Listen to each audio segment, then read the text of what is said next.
먼저 16절, 17절에 보면 16절,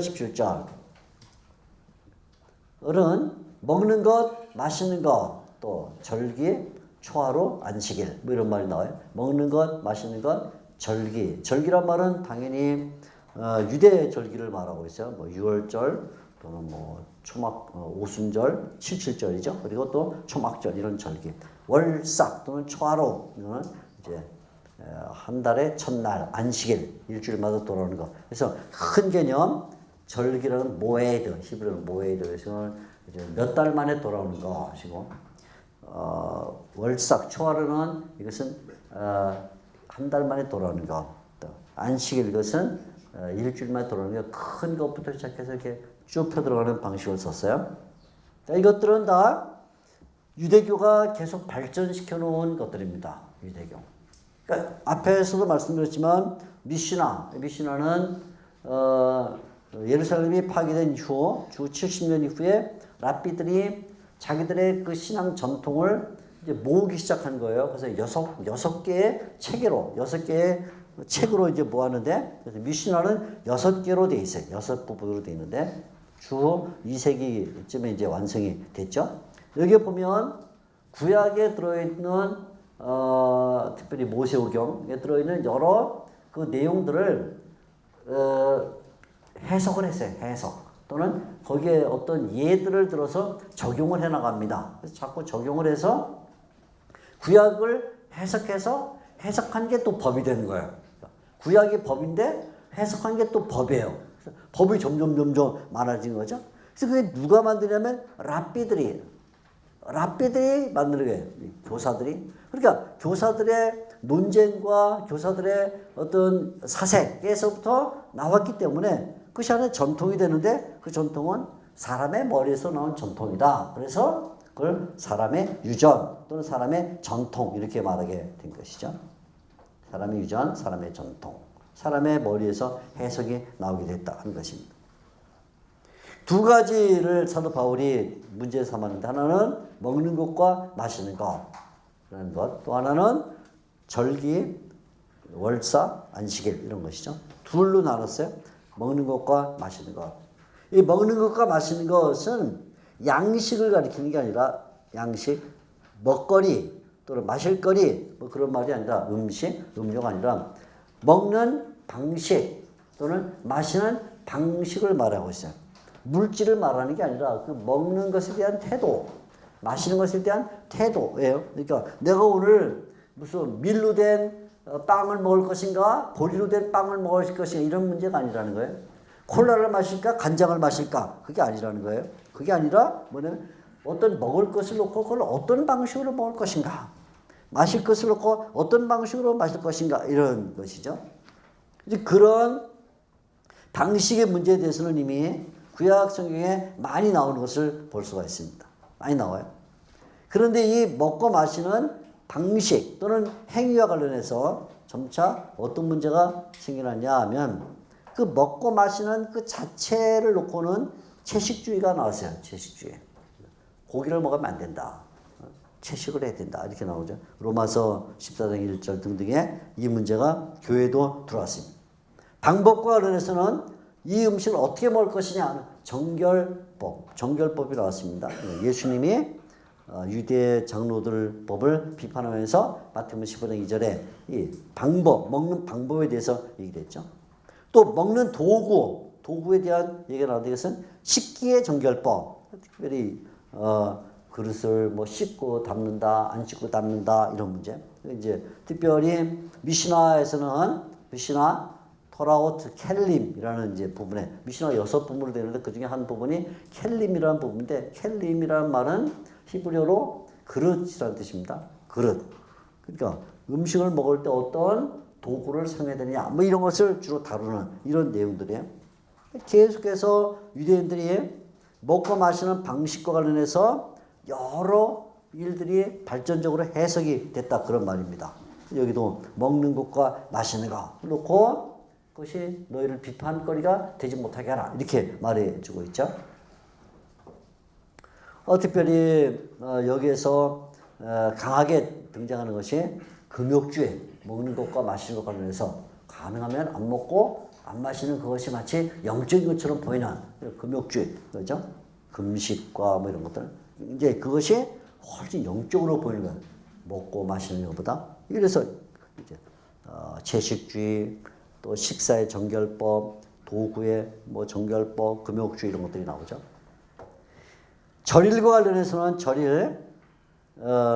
절일에 대해서는 이제 민수기, 레위기 등등에 잘 나타나 있는데 역시 이것도 미슈나에는 모에드라는 편이 있어요. 모에드, 절일이라는 편이 있는데 아까 켈림은 도구에 대한 편이라면 사실 켈림은 그냥 단순히 그 뭐 음식을 먹는 그릇 이런 문제뿐만 아니라 그게 나중에 무슨 내용까지 들어있냐면 우리 육체 문제까지 들어있어요. 육체도 도구거든요. 근데 거기에서 이제 여성들의 이 문제 뭐 이런 것도 다 나와요. 굉장히 좀 이렇게 많이 발전돼요. 어떻든 이제 그게 켈림이라면 모에드는 절기해야 되는 것인데 가장 압도적인 게 뭐냐면 안식일에 대한 것입니다. 안식일을 어떻게 될 것인가. 엄청난 얘기가 많아요. 이러다가는 안식일 지키겠나 할 정도로 진짜 안 지키는 게 낫겠다 이렇게 복잡해서 엄청나요. 뭐 39가지 안식일 규정을 만들어서 바늘이 뭐 옷에 꽂힌 채 다니면 안 된다 안식일날. 바늘질하다가 자기도 모르게 바늘 꽂아놓는데 그걸 꽂고 다니면 그건 짐을 나는 것이다. 안 된다. 뭐 밀타작을 해서는 안 된다. 뭐 반죽을 뭐 어느 정도까지 하면 안 된다. 뭐 복잡해요. 다 외울 수도 없어요. 그러니까 안식일은 범할 수밖에 없다. 그게 너무 복잡해갖고 안 범할 수가 없어. 너무 복잡해서. 이게 법이 없어야 지키는데 법이 너무 많아요. 못 지키는 거야. 교회도 법을 너무 많이 만들면 안 돼요. 그럼 자꾸 법 지키다가 끝나거든요. 그러니까 이게 율법이 율법화된 거예요. 율법이 율법화. 율법이 더 복잡한 율법이 됐어요. 신앙에 율법이 그대로 첨가되는 것도 위험하지만 율법의 해석의 전승이 첨가되는 것 그것도 문제가 된다 하는 걸 잘 보여주는 것을 이해가 됩니다. 아무튼 이렇게 먹는 것과 마시는 것의 방식 그리고 절일을 지키는 방식 뭐 이런 것들이 결국 성도를 비판하지 못하게 하라 이렇게 바울이 말합니다. 비판하지 못하게 하라. 왜냐하면 성도들은 더 이상 율법에 속한 자가 아니며 율법의 종죄로부터 해방자들이기 때문에 그렇다 그 말이죠. 그렇다면 율법의 해석에 의하여 영향을 받아서는 안 된다 이렇게 말합니다. 그래서 바로 이런 문맥에서 바울은 율법이 뭐냐 하는 그 진상을 우리에게 보여주고 있죠. 율법이 도대체 뭐냐 하는 거예요. 그래서 이렇게 먹는 것과 마시는 것 또 먹는 것과 마시는 것의 방식 율법의 내용이에요. 실제로 해석되기 전에 원석으로서의 율법의 내용 또 절기와 초하루와 안식일 그것도 구약성경이 알려주는 율법의 그 내용이죠. 해석되기 전에 원형으로서의 먹는 것 마시는 그다음에 절일의 문제가 있어요. 그건 뭐냐? 그러니까 바울은 해석에 대하여 정의를 내리는 게 아니라 해석되기 전에 원석으로서의 율법의 정의를 내는데 그건 뭐냐면 그것은 장차 올 것들의 그림자며 그리스도의 몸이다 이렇게 해석을 했어요. 우리말 이제 성경을 제가 읽어드린 것입니다.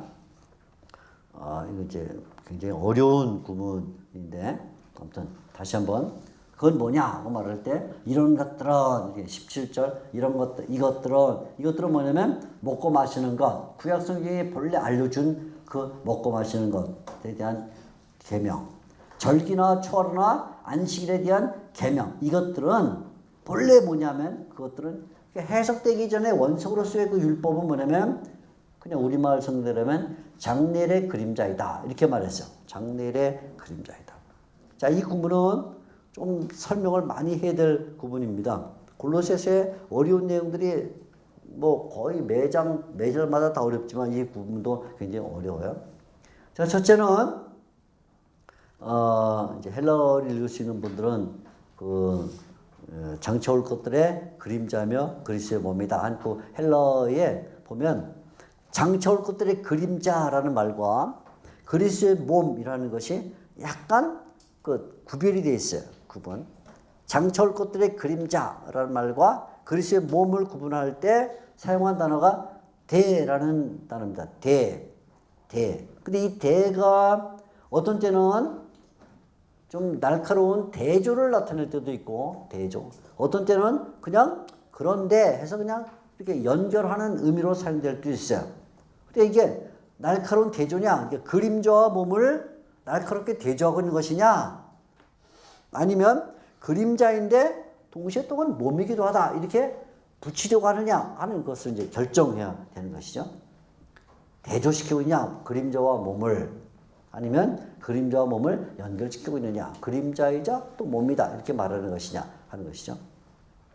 두 번째 문제는 그리스도의 몸이란 말이, 그리스도의 몸, 갑자기 왜 나왔는가? 그리스도의 몸이란 말이 무슨 말인가? 이 말이 그냥 명사와 명사를 연결하는 그리스도의 몸이란 말인가? 아니면 여기 본래는 동사가 하나 생략돼서 몸은 그리스도의 것이다, 이런 말인가 하는 문제가 있어요. 명사와 명사가 소유격으로 연결돼서 그리스도의 몸인가, 아니면 명사와 소유격 명사가 구분돼서 하나의 문장을 이루어서 몸은 그리스도의 것이다, 이 말인가 하는 것이죠. 지금 우리 개혁성경 경우는 이제 그걸 문장으로 만들어 버렸죠. 몸은 그리스도의 것이라 이렇게 만들어 버렸습니다. 두 번째 문제예요.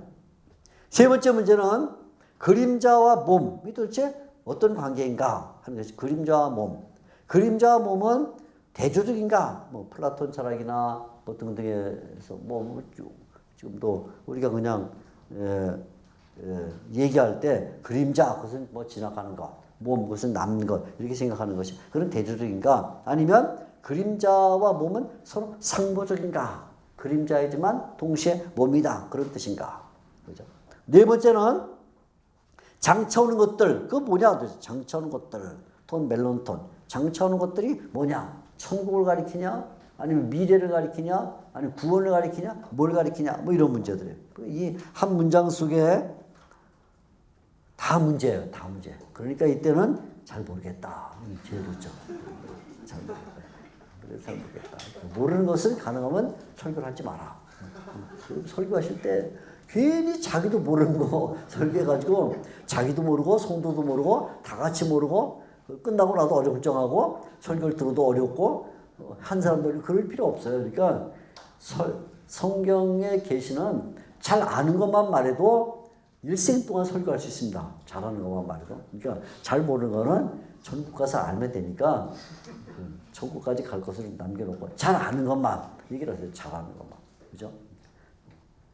잘하는 것만 얘기해도 할 말이 많거든요. 그리고 그때 성도들이 또 은혜를 받고, 모르는 거 하면 성도들이 다 얘기해요. 우리 목사님은 일부러 자기가 어려운 걸 해서 권위를 세우려고 한다. 그러니까 괜히 그런 오해를 받을 필요도 없어요. 그러니까 창세기부터 요한계시록까지 쉬운 것만 쫙 뽑아가지고 한 1년에 주일 설교가 50번 한다, 이렇게 생각하면 내가 30년 설교하면 3, 50번, 1500번 설교하는 거거든요. 그러니까 창세기부터 요한계시록을 1500구절을 아예 뽑아놓으세요. 난 이것만 설교하고 일생을 마친다, 이렇게. 그러면 돼요. 뭐 30년 이상 설교할 일이 별로 있을까요? 글쎄 뭐 30살에 목사가 되면 40년이면 그러면 좀 많아서 2000구절, 42,000구절 뽑으면 되거든요. 그러니까. 이거 어려워, 진짜 어려운 구절이에요. 이건 학자들이 여기 함정에 빠져서 대부분 살아나지를 못해요. 다 전사하고 나와요. 전사하고 나오니까 전사에서 그냥 있죠. 나올지도 못해, 전사했으니까.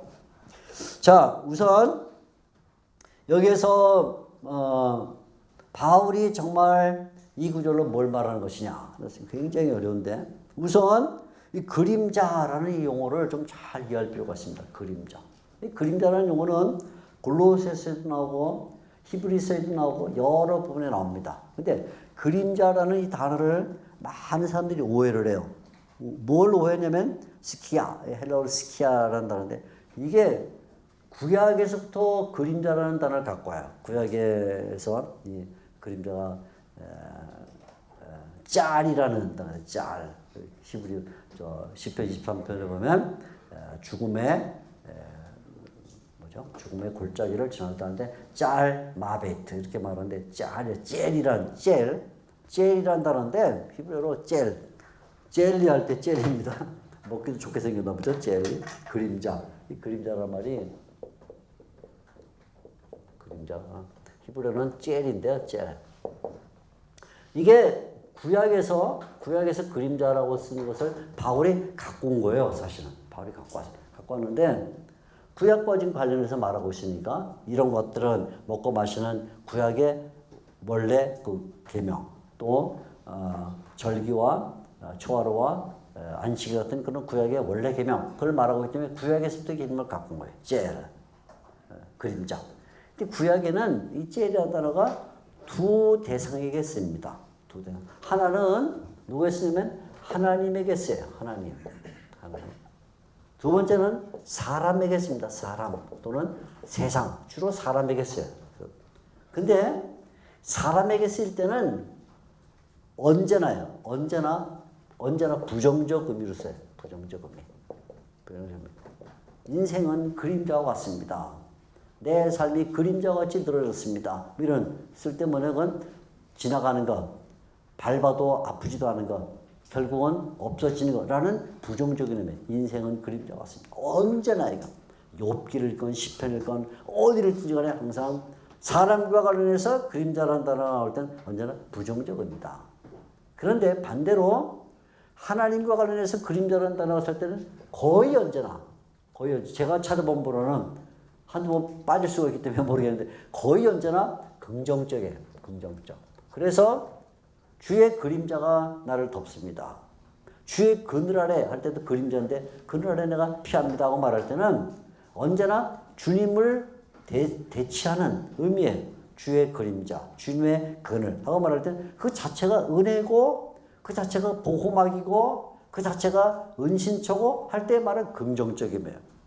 그래서 이 단어를 바울이 그림자라는 말을 썼을 때 장차 오는 것들의 그림자 이렇게 말했을 때 이 그림자를 사람과 관련한 부정적 의미로 썼겠냐 아니면 하나님과 관련된 긍정적 의미로 썼겠냐를 결정을 내려야 되는데 장차 올 것들이라는 말 자체가 이미 긍정성을 가지고 있어요. 그걸 부정하는 게 아니에요. 우리는 장차 올 것들을 그게 뭐든지 간에 구원이건 천국이건 아니면 뭐 메시아건 뭐건 하나님의 나라건 간에 그건 긍정적으로 받아들일 것이기 때문에 이것은 그림자는 말이 부정적인 의미를 쓰는 게 아니에요. 여기서 긍정적으로 쓰고 있다. 장차 온 것들의 그림자 이 말인데 긍정적으로 쓰고 있다는 것을 먼저 우리가 생각을 해야 되고 긍정적. 그림자라고 말할 때 바울이 갖고 있는 생각 가운데 중요한 건 뭐냐면 그림자는 반드시 그 몸에 동일한 것이다 라는 생각이에요. 그 몸에 동일한 것이다. 무슨 얘기냐면 제가 지금 여기 손을 이렇게 올려놓으면 그림자가 생겨요. 뭐 등이 하도 많아서 그림자가 힘나긴 하지만 어떻든 그림자가 생깁니다. 근데 이 그림자는 언제나 제 손의 그림자일 뿐이에요. 제 손에. 제가 이렇게 그림자를 했는데 이 밑에 그림자가 정창균의 그림자가 나왔다. 이건 문제가 있는 거예요. 그죠? 그럴 수가 없어요. 아니 내가 손 올렸는데 그림자는 보니까 정창균 총장의 그림자다? 있을 수가 없어. 그 그림자와 그 실체는 언제나 동일하다. 그래서 그림자라는 말 속에는 뭐가 전제되고 있냐면 언제나 몸과의 일치성을 생각하면 돼요. 몸과의 일치성. 언제나 그 몸에 그 그림자가 나올 뿐이다. 그 몸에 그 그림자를 보면 그 사람의 손을 알 수 있고 손을 보면 그 그림자가 나올 수밖에 없다라는 몸과 그림자 사이의 어떤 일치성을 전제하고 있습니다. 그러니까 장차 올 것들의 그림자라는 이 말은 긍정적 의미를 갖고 있으면서 결국 이 율법이 장차 올 것들을 보여주고 있다는 뜻이에요. 장차 올 것들을 보여주고 있다. 그 율법은 장차 올 것들의 그림자니까 의미가 없다. 이렇게 생각하면 안 돼. 이걸로 가면 안 된다 그 말이에요. 무슨 말 아시겠죠? 분명히 그림자라는 말의 구약적 의미는 두 가지가 있는데 긍정적 의미와 부정적 의미가 있는데 장차 올 것들이라는 말 그 자체가 긍정적으로 받아들이게 하고 있다. 긍정적으로 해석하게 한다. 그러면서 그림자는 몸과의 상응관계에 있어야 되는데 그래서 율법은 장차올 것들의 그림자라 하고 말할 때 장차올 것들을 가장 명확하게 보여주는 상응성이 뭐냐면 율법이다. 율법을 보면 장차올 것들을 벌써 알 수 있다. 장차올 것들은 벌써 율법 속에 나타나 있다. 라는 의미에서 그림자다. 긍정과 상응. 이 두 가지 상응 또는 일치, 상응. 이 두 가지를 긍정과 상응이라는 두 가지 개념이 그림자 속에 들어있다. 장차올 것들의 그림자하고 말할 때. 이걸 놓쳐버리면 이 골로새서는 계속 전사자들만 생기네. 전사자 다 죽습니다. 그러니까 일단 그렇게 생각해야 돼요. 그런데 이 말은 또 다르게 보면 그것이 결국은 그리스도의 몸을 보여주는 것이기도 하다. 그런 말이에요. 그리스도의 몸을 보여줘. 그리스도의 몸을 보여줘. 구약에 나타난 율법들은 그 자체가 무의미한 것. 구약에 있는 것들은 그 자체가 지나가는 것이 아니라 구약에 있는 것들을 보면 그것이 장차올 것들을 가장 상응하게 보여주는 것이자 동시에 그것이 이미 그리스도의 몸이다. 이런 의미예요. 그리스도의 몸이다. 그러니까 구약을 보면 우리가 그리스도를 발견해요. 그리스도를 발견해요. 그래서 구약을 연구하면 연구할수록 특별히 신약 기자들이 하는 거죠. 우리보다도 더 뛰어나게 신약 기자들이 구약을 연구하면 연구할수록 구약에서 그리스도를 발견해내는 거예요. 그게 뭐예요? 예수님이 구약을 인용하는 이유고 그게 바울이 구약을 인용하고 계시록이 구약을 그러면 예수님이 결국 성경 속에 내가 들어있다 하고 뭐 엠마오 제자들에게도 말하고 또 요한복음 같은 경우에는 특별히 너희가 성경을 상고하거니와 이 성경이 나에 대하여 말하는 것이다 하고 명확하게 구약을 보면 거기에 그리스도가 실체가 들어있다. 그러니까 이걸 우리가 이해할 때 율법은 뭐냐? 율법은 장천을 올 것들을 가장 잘 보여주는 것이며 그림자. 율법은 장차 올 것들, 미래의 것 아니면 하나님의 나라의 것을 가장 명확하게 보여주는 상응하는 것이며 동시에 그 율법은 벌써 그리스도의 몸을 담고 있다. 이렇게 해석하는 것이 좋다. 그런 말이죠.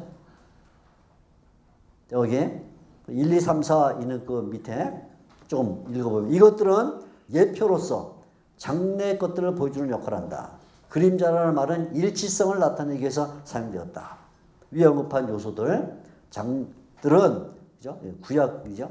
구약의 율법들은 장래의 것들과 본질적으로 일치한다.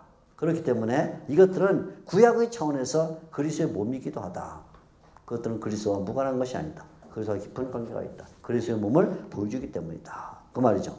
그래서 좀 두 절 밑으로 내려가면 그것들은 그리스도의 구약적 교회 현상이다. 따라서 그것들은 그리스도의 구약적 형체라고 부를 수가 있다 하는 것이죠. 그러니까 이 구절을 이해할 때 그림자와 몸을 대조시킬 필요도 없고 또 그리스도는 몸은 그리스도의 것이다 이렇게 개혁 개정판 성경처럼 할 필요도 없고 그것은 구약과 미래의 것의 상응 구약은 그리스도의 몸을 보여주는 것이다 라고 이해하는 것이 가장 좋겠다 그런 말이죠. 자 여기에 우리가 특별히 우리 개혁파 신학이 전통적으로 가지고 있는 신약과 구약 성경의 연속성을 우리가 늘 염두에 두면 좋아요. 종교학자들이 잘 발견한 것 중에 하나가 구약과 신약은 연속성을 갖는다 하고 말하는 어떤 그 통일성과 그 긴밀성을 말하는데 이런 부분을 우리가 그렇게 이해하는 것이 좋겠다 이런 생각이 듭니다. 한 가지 여기서 이제 조금 더 생각을 해볼 건 뭐냐면 이렇게 해석을 하고 그런데 만약 그럼에도 불구하고 그리스도의 몸이다 이게 불편하게 느껴진다 여전히 그럴 때 한 가지 다른 해석 방식을 여러분들에게 소개해 드리려고 해요. 그게 여전히 좀 뭔가 그것도 그림자와 몸이 뭔가 좀 다른 거 아니냐 그런 생각을 가는 사람들이 있겠죠. 그림자는 그림자고 몸은 몸입니다. 그래서 그럴 경우 그래도 불편하다면 이렇게 해석을 해라 하는 것입니다. 이거 무슨 얘기냐면 이미 앞에서 예수님이 교회 머리다 이렇게 말했고 또 교회는 그의 몸이다 라는 것을 사도 바울이 이미 언급을 했어요. 그러니까 다 앞에 복선을 깔아둔 거예요. 지금 2장 16절 17절 이 부분을 말하기 위해서 앞에 몸과 머리의 생각을 벌써 복선으로 깔아뒀습니다. 교회는 그분의 몸이다 이렇게 말했습니다. 그러니까 이걸 어떻게 읽을 수 있냐면 이렇게 읽을 수 있습니다.